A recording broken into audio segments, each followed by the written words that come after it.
Diploma semester 4 new syllabus અને diploma semester 6 અત્યારે હાલ જે ચાલી રહ્યું છે એમાં એક કોમન સબ્જેક્ટ આવી રહ્યો છે ઇન્ડસ્ટ્રીયલ એન્જિનિયરિંગ એન્ડ મેનેજમેન્ટ, એને આપણે શોર્ટ ફોર્મમાં IEE તરીકે ઓળખીએ છીએ. તો વિદ્યાર્થી મિત્રો, આજે આપણે ડિપ્લોમા સેમિસ્ટર 4 ના વિદ્યાર્થીઓ અને સેમિસ્ટર 6 ના વિદ્યાર્થી મિત્રો માટે મિકેનિકલનો જે સબ્જેક્ટ છે IEE એના સુપર 40 ક્વેશ્ચન અહીંયાથી હું તમને પ્રોવાઈડ કરવાનો છું. આ જે 40 ક્વેશ્ચન છે તમારી એક્ઝામનું રિઝલ્ટ બદલી શકે છે. બહુ ઇમ્પોર્ટન્ટ ક્વેશ્ચન છે, ખાસ સમજી લેજો. અને આ બધા જ ક્વેશ્ચનના વિથ આન્સર આપણા કોર્સની અંદર બી ઇન્ક્લુડ છે. તો હજી સુધી તમે કોર્સ પરચેસ નથી કર્યો તો કોર્સ પરચેસ કરી શકો છો. બાયોમાં લિંક મૂકેલી છે, ત્યાંથી સેમિસ્ટર 4 નો બી કોર્સ અલગ છે, સેમિસ્ટર 6 નો બી કોર્સ અલગ છે. બંનેની લિંક અલગ અલગ છે, તો એકવાર ચેક કરી લેશો. અને જો ચેનલ ઉપર નવા હોય તો ચેનલને સબસ્ક્રાઇબ કરી દેશો, બેલ આઇકોન ઓન કરી દો જેથી નવા વિડીયો આવે તરત જ નોટિફિકેશન આવી જશે. હવે વાત કરીએ કે સેમિસ્ટર 4 ના સુપર 40 ક્વેશ્ચન્સ સેમિસ્ટર 6 અને 4 ના જે વિદ્યાર્થી મિત્રો GTU ની એક્ઝામ આપવાના છે અને એક્ઝામમાં પાસ થવું છે, સારા માર્ક્સ મેળવવા છે, તો કયા કયા ક્વેશ્ચન્સ તૈયાર કરીને જવા જોઈએ જેથી સારા માર્ક્સ મેળવી શકાય, ઈઝી રીતના પાસ થઈ શકાય. તો દરેક ક્વેશ્ચન્સ અહીંયા હું તમને બતાવું છું. દરેક ક્વેશ્ચન્સ ખાસ કરી લેવાના છે. અને વિદ્યાર્થી મિત્રો, જેટલા બી વિદ્યાર્થી મિત્રો આ વિડીયો જોઈ રહ્યા છે, દરેક વિદ્યાર્થી મિત્રો વિડીયોને ખાસ લાઈક કરી લેવાની છે. ભૂલતા નહીં, લાઈક કરવાનું ભૂલવાનું નથી દરેક વિદ્યાર્થી મિત્રો, અને પોતાના ફ્રેન્ડ્સને બી આ વિડીયો શેર કરી લેવાનો છે. ઓકે, તો જોઈએ કયા કયા ક્વેશ્ચન્સ ઇમ્પોર્ટન્ટ ક્વેશ્ચન્સ છે. તો પહેલો ક્વેશ્ચન છે પ્લાન્ટ લેઆઉટના હેતુઓ કયા કયા છે, મોસ્ટ ઇમ્પોર્ટન્ટ છે. ઉદ્યોગમાં સિસ્ટમની ભૂમિકા શું છે, very and very most important છે. મટીરિયલ હેન્ડલિંગ સાધનોનું વર્ગીકરણ કરો અને તેના ઉપયોગો કરવાના છે. પછી ઇન્ડિયન ફેક્ટરી એક્ટ 1948 અને તેના આરોગ્ય કલ્યાણના સલામતી સંબંધી જોગવાઈઓ સમજાવવાની છે. બધી જ સેફ્ટી ફીચર્સ છે, ખાસ ઇમ્પોર્ટન્ટ છે, ખાસ કરી લેજો. એના પછી પ્રોડક્ટ લેઆઉટ અને પ્રોસેસ લેઆઉટ વચ્ચેનો ડિફરન્સ પૂછી શકે છે અથવા શોર્ટ નોટ પૂછી શકે છે. આ ખાસ કરી લેજો. ઈચ એન્ડ એવરી ક્વેશ્ચન્સના સોલ્યુશન ઇંગ્લિશ અને ગુજરાતી બંને મીડિયમમાં મૂકેલા છે, તો એકવાર ચેક કરી લેજો બેટા. પછી નામ, ક્રિયા, ઉદાહરણ સાથે ચાર્ટ પ્રક્રિયા ચાર્ટ સમજાવવાનો છે. મેથડ સ્ટડી એટલે શું, હાથ ધારવા માટેની પ્રક્રિયા સમજાવવાની છે. પછી કોઈ પણ ચાર્ટ થંબનેલનું નામ અને સિમ્બોલ તેના કલર કોડ સાથે સમજાવવાના છે. પરફોર્મન્સ રેટિંગનું શું છે, શા માટે કામદારોને રેટિંગ કરવાની જરૂર છે, વિવિધ પ્રકારના રેટિંગની પદ્ધતિઓ સમજાવવાની છે. પ્રોડક્શન પ્લાન્ટ અને કંટ્રોલની જરૂરિયાતો સમજાવવાની પૂછી શકે છે, very and very most important છે. જોબ ઓર્ડર પ્રોડક્શન સિસ્ટમ અને કન્ટિન્યુઅસ પ્રોડક્ટ સિસ્ટમનો તફાવત પૂછી શકે છે, very and very most important છે, ખાસ કરી લેજો. એના પછીની વાત કરીએ વિવિધ પ્રકારની પ્રોડક્ટ સિસ્ટમ ઉદાહરણ સાથે સમજાવવાના છે. ઓકે, પછી શેડ્યુલિંગમાં ક્રિટિકલ રેશિયોનું મહત્વ શું છે એ ખાસ સમજાવવાનું છે.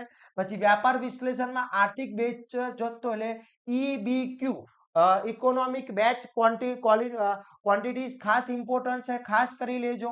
એના પછી નીચેના ડેટાના મીન, મોડ, મીડિયન અને સ્ટાર્ટઅપ ડેરિવેશન શોધવાના છે. ડેટા ચેન્જીસ થઈ શકે છે, જરૂરી નથી કે આ જ ડેટા આવે, ડેટા ખાસ ચેન્જીસ થશે. એક્ઝામ્પલની અંદર ડેટા ચેન્જ થાય બેટા, સેમ ટુ સેમ ડેટા ના આવે પણ મેથડ આવતી હોય. એટલે ઘણા બધા વિદ્યાર્થી મિત્રો પૂછે કે સર તમે આજે એક્ઝામ્પલ આપે તો એ ના પૂછાય પણ બીજો પૂછાય, પણ મેથડ જોવાની હોય. ખાસ શું જોવાની, મેથડ, કઈ મેથડનો કોન્સેપ્ટ ક્લિયર કરવાનો હોય. ઓકે, ક્લિયર બેટા. એના પછી ગુણવત્તા નિયંત્રણનો P ચાર્ટ અને C ચાર્ટના ઉપયોગો સમજાવવાના છે. TQM પર ટૂંક નોટ લખવાની પૂછી શકે છે, very and very most important છે. જોબ મૂલ્યાંકન અને મેરિટ રેટિંગ વચ્ચેનો તફાવત પૂછી શકે છે, ખાસ કરી લેવાનો છે. સિક્સ સિગ્મા એનો ખ્યાલ અને તેના ઉપયોગો સમજાવવાના છે. એના પછી product life cycle most important, product life cycle મેનેજમેન્ટનું મહત્વ સમજાવવાનું પૂછી શકે છે, very and very most important છે. Importance of product life cycle અને પ્રોડક્ટ લાઈફ સાયકલનું management very and very most important છે, ખાસ કરી લેજો. એના પછી લેથ મશીન પર કામ ચાલુ કરતી વખતે નીચેના મુજબ અવલોકન લેવામાં આવે છે. લોડિંગ સમય આપેલો છે, મિનિટ ફેરવવાનો સમય છે, અનલોડિંગ સમય છે, નિરીક્ષણનો સમય આપે છે, એકંદરે ચક્ર રેટિંગ આપ્યું છે, એકંદરે ભથ્થું આપી દીધું છે. હવે આની અંદર ડેટા ચેન્જીસ થઈ શકે તો પ્રમાણિત સમયની ગણતરી કરો, અઠવાડિયાનું 8 કલાકનું સિદ્ધ કાર્ય ઉત્પાદન વસ્તુઓ ગણતરી કરવાની પૂછી શકે છે. આના પછી આઉટલેટ પ્રક્રિયા ચાર્ટ માટે વપરાતા વિવિધ સંજ્ઞાઓ દોરવાનું, મેઇન અને મશીન ચાર્ટને વ્યાખ્યાયિત કરો. તેમ જણાવો, કોઈ પણ પ્રક્રિયા માટે ઉદાહરણ સાથેનું મેઇન અને મશીન ચાર્ટ દોરવાનું પૂછી શકે છે. પ્લાન્ટની જાળવણી અને તેની જાળવણીના પ્રકારોની વ્યાખ્યાયિત કરવાનું પૂછી શકે છે. મેથડ સ્ટડીના પગલા પૂછી શકે છે. ખાસ કરી લેજો બેટા, એક બી ક્વેશ્ચન છોડતા નહીં, બીકોઝ બહુ ઇમ્પોર્ટન્ટ ક્વેશ્ચનો છે અને આમાંથી જ ક્વેશ્ચન્સ આવી શકે છે, એટલે ખાસ કરી લેવાના છે. એક બી ક્વેશ્ચન્સ લેફ્ટ નથી કરવાનો.